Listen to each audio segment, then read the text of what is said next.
The topic of this video will be why every law firm needs an endowment fund, an investment fund, or something similar.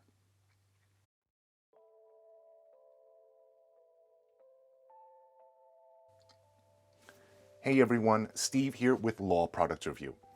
On this channel, we help lawyers best utilize their research budgets. I'm a purchasing manager with a publicly traded corporation based out of New York City. I purchase products such as Westlaw, LexisNexis, ALM, Bloomberg Law, etc., and track usage and analytics. Also, generally speaking, I have been involved with legal tech since about 2008. Let's get started. Harvard has the world's most famous endowment fund with about $40 billion in management. They use it to support their staff and to future-proof themselves. They use the assets under management to plan for the long term. Now, be honest with me. Every time you need to pay Westlaw or LexisNexis, does it sting? Depending upon what you're buying and the specifics of your organization, you could be paying 4, 5, 6, 7 figures per year. I remember when I was working at Practical Law Company, lawyers would call us and say, we'd rather pay you than pay Westlaw or LexisNexis. Now, to take some of the sting out of writing their checks, I recommend buying into their stocks. Aha, I pay you, you pay me.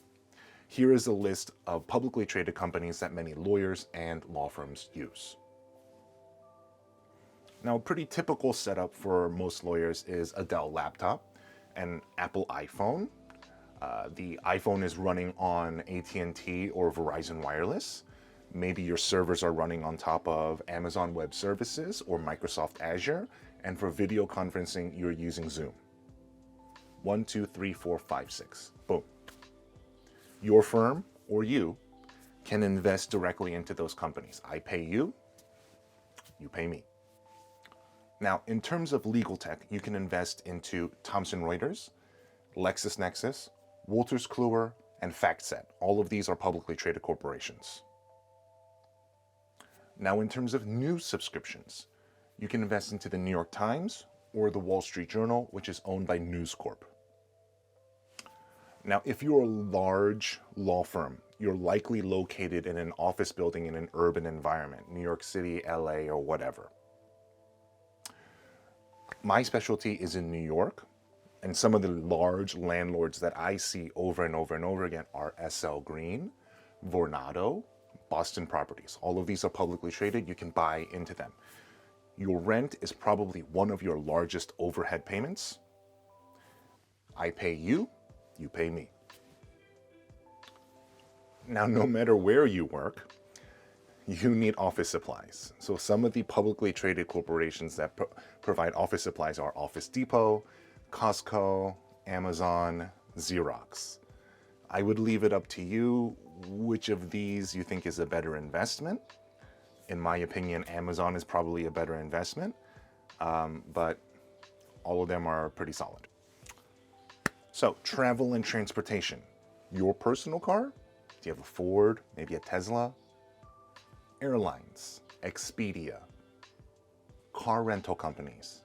Airbnb is going public very soon, and hotels. How about payment processors? Visa, MasterCard, American Express, maybe an up-and-comer right now, Square. Does your firm have insurance? It should. How about Progressive, Travelers, Allstate? All of these are publicly traded. If you use Geico in any way, you can buy in by buying Berkshire Hathaway. Does your law firm have a cafeteria and food providers? Then in that case, Cisco or Jones Lang LaSalle could be good ideas. Now, law firms could use their own internal investment funds to allow their lawyers to take on more pro bono work. In my experience, lawyers are good people with great hearts. But golden handcuffs, law school debt. Oftentimes, in the end, the great conundrum is that we help the rich get richer. Having an endowment fund could allow law firms to allow their lawyers to take on more wholesome work. And although it shouldn't be a factor, law firms regularly publicize their firm's pro bono hours for marketing purposes.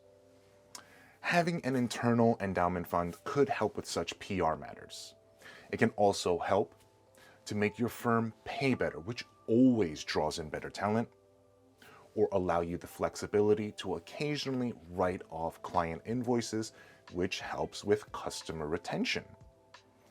Either way, you're going to have to keep on buying laptops, iPhones, Microsoft Office, insurance, rent. You might as well get some of it back. Buy the stocks of the companies you use for your law practice. I pay you, you pay me. On a side note, the Uberification of the practice of law is coming.